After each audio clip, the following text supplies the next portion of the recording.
Hello guys, welcome back to your YouTube channel SKM study. और यहाँ पर मैं लेकर आया हूँ आप सभी के लिए 7 मार्च का केमिस्ट्री का पेपर। कहें कि गुरुजी इसके पहले भी 2 वीडियो लाए थे, आपको ये तीसरी वीडियो क्या जरूरत पड़ी, क्योंकि आपका पेपर सेट 7 होगा। पहले 7 पेपर सेट आप देख लीजिए, जो कि आपका वायरल पेपर है बोर्ड एग्जाम 2024 के लिए। 7 मार्च के लिए एकदम मॉडल पेपर आने वाला है, आप इसको तैयार कर लीजिए। उसके बाद मैं एक एक करके सोल्यूशन भी बता दूंगा, आप बिल्कुल भी चिंता मत करिए। ये सब पेपर जो है ना, एग्जामिनर चाचा ने बोला भाई साहब यही पेपर हम छापेंगे एकदम आपके पेपर में।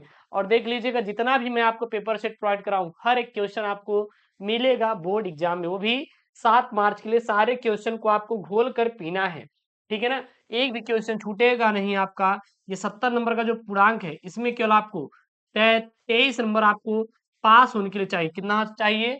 केवल केवल आपको ये 23 नंबर आपको पास होने के लिए चाहिए। तो ये 23 नंबर बिल्कुल आ जाएगा, आप टेंशन बिल्कुल भी मत लीजिएगा। एक बार आपको क्या करना है, इस सारे जो भी मैं आपको पेपर सेट प्रोवाइड किया हूँ, सारे पेपर को तैयार कर लेना है। मैं एक प्लेलिस्ट बना दे रहा हूँ और वहां सर आप जाकर देख लीजिएगा। इसका पहले भी सोल्यूशन मैं दे चुका था, लेकिन आप लोग तब चैनल से जुड़े नहीं थे, तो मैंने कहा इसको फिर से आपको मैं देता हूँ। न्यू सीजन है और इसमें आपका पूरा का पूरा प्रश्न कवर हो जाएगा, ठीक है ना। एक एक करके सारा प्रश्न आपको तैयार करना है, छोड़ना नहीं है। सबसे पहले आप देखेंगे तो यहाँ पे कुछ निर्देश दिए गए हैं, टाइम दिया गया है। तो यहाँ पे देखेंगे तो जो टाइम दिया गया है, 3 घंटे 15 मिनट का आपको टाइम दिया गया है। कुछ निर्देश दिए गए हैं कि सभी प्रश्न करना अनिवार्य है और प्रत्येक प्रश्न के निर्धारित अंक उसके सामने दिए गए हैं। गणनात्मक प्रश्नों की समस्त गणना का पद दीजिए, और बोल रहा है प्रश्नों के प्रासंगिक उत्तर लिखिए, और जहां आवश्यक हो वहां आपको रासायनिक समीकरण भी देना है, ठीक है। उसके बाद आपके यहाँ से क्या शुरू हो रहे हैं, प्रश्न शुरू हो रहे हैं। हर एक प्रश्न आप लोग तैयार कर लीजिएगा, जो आपको ना आता रहे वो कमेंट बॉक्स में छाप दीजिएगा। सबसे पहला प्रश्न, ये आपका आउट ऑफ सिलेबस है, इसको मत तैयार करिएगा, ठीक है ना। ये आपका आउट ऑफ सिलेबस है, वायरल मॉडल पेपर का भाई साहब प्रिंटिंग मिस्टेक है, तो इसको आप बिल्कुल भी मत करिएगा तैयार, ये आपका आउट ऑफ सिलेबस है। सेकेंड वाला यहाँ पे क्वेश्चन देखिएगा, क्वेश्चन क्या बोल रहा है कि निम्नलिखित में से किस 0.1 मोल जलीय विलयन का हिमांक न्यूनतम होगा। अगर इसमें से आपका विलयन दिया है और इस विलयन में आपको चॉइस करना है कि किसका 0.1 मोल पर जो हिमांक होगा बहुत ही न्यूनतम होगा, तो वो होगा आपका सोडियम क्लोराइड। क्या होगा इसमें से जो सोडियम क्लोराइड हो जाएगा वो राइट ऑप्शन होगा। ये जो सोडियम क्लोराइड होता है, इसका 0.1 मोल जलीय विलयन पर हिमांक जो होता है बहुत ही न्यूनतम होता है, यानी कि कम होता है।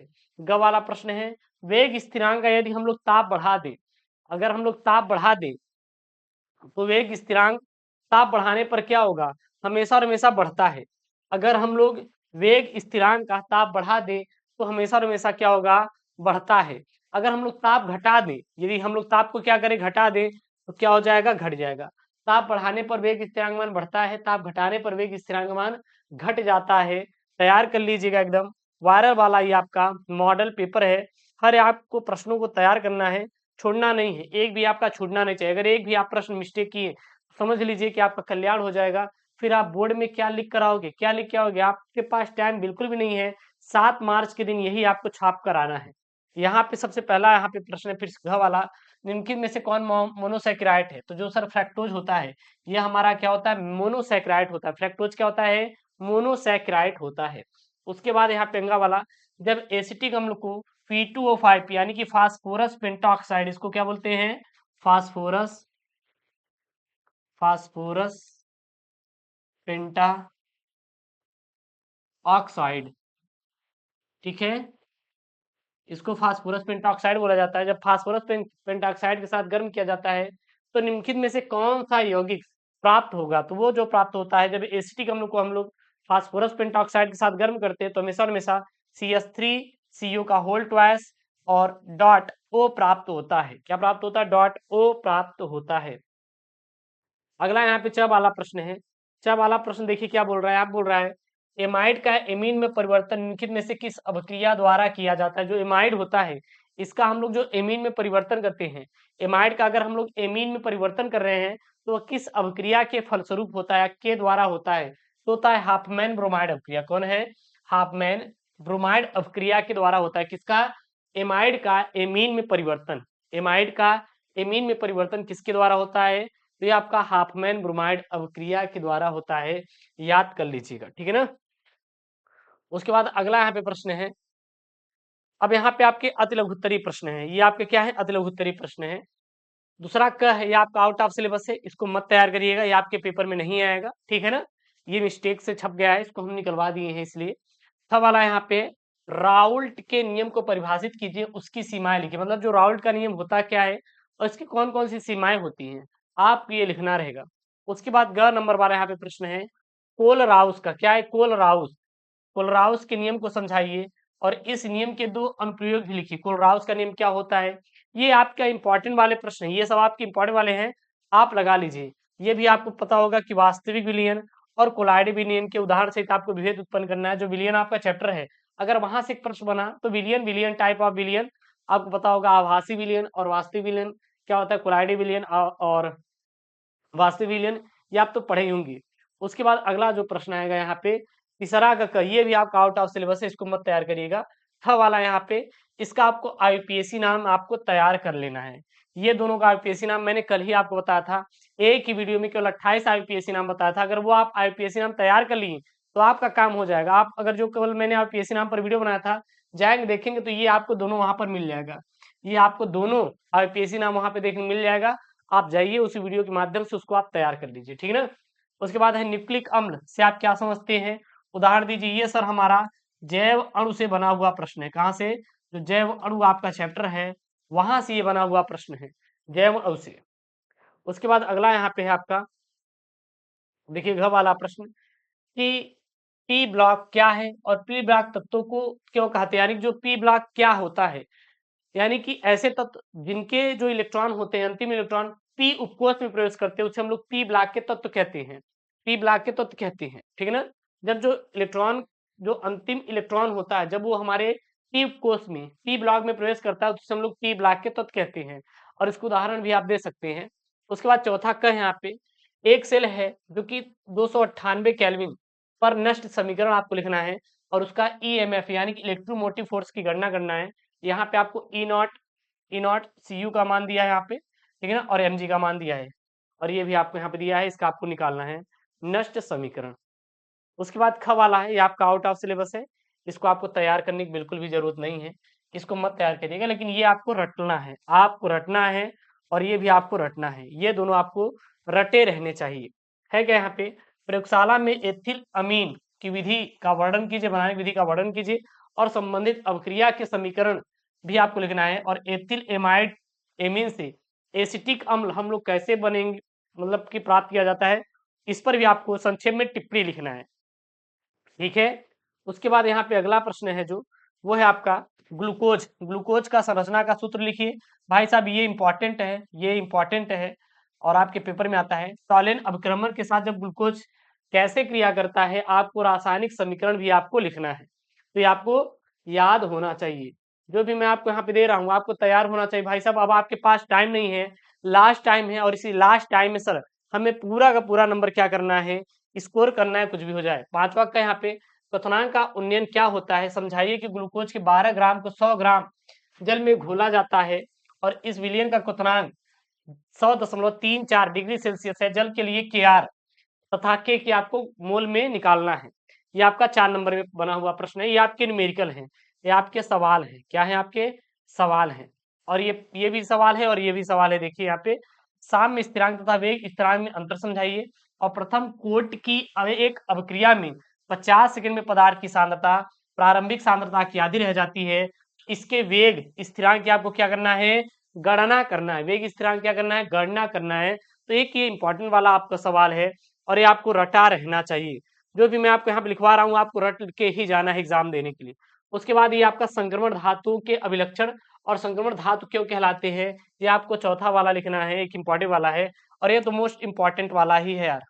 ये उदाहरण से समझाना है, उपसंयोजन संज्ञा और उपसंयोजन यौगिकों के चुंबकीय गुण, ये आपको तैयार करके जाना है। तो ये पेपर पूरा तैयार होना चाहिए। जो भी मैं आपको सेट पेपर दिया हूँ, हर एक पेपर बहुत ही इंपॉर्टेंट वाला है यार, इसलिए आपको तैयार करना ही करना है, गुरु जी कुछ भी हो जाए। विरचन की विधियां भाई साहब हर साल पेपर बनती है, विरचन की विधियां जैसे यहाँ पे बना हुआ है छठा क, प्रयोगशाला में सल्फर डाइऑक्साइड के विरचन की विधि लिखिए और इसके प्रमुख गुण एवं उपयोग भी आपको लिखना है। देख सकते 5 नंबर का आया हुआ है। जो पेपर रहेगा 70 नंबर का बनेगा, 70 में से केवल आप 23 नंबर पा जाते हैं क्लास 12 केमिस्ट्री में पास हो जाए। पढ़ाने के लिए पूरी दुनिया पढ़ा रही है, इंपॉर्टेंट क्वेश्चन आप भी टिक लगा लेंगे, लेकिन आपको पेपर जरूरत है और मैं आपको पेपर दे रहा हूँ। प्रैक्टिस आप लोग फटाफट करते रहिएगा, ठीक है ना। अगला यहाँ पे अथवा में है, क्या है यहाँ पे, निम्नलिखित को कारण सहित आपको समझाना है, कारण आपको बताना है। यानी कि देखिए कारण वाले प्रश्न ये आपके हर साल पेपर में आते हैं। Very very very very IMP वाला है आपका, वेरी वेरी आईएमपी वाला है आपका। जैसे कि H2O सामान्य ताप पर द्रव है, लेकिन H2S क्या होती है, गैस है।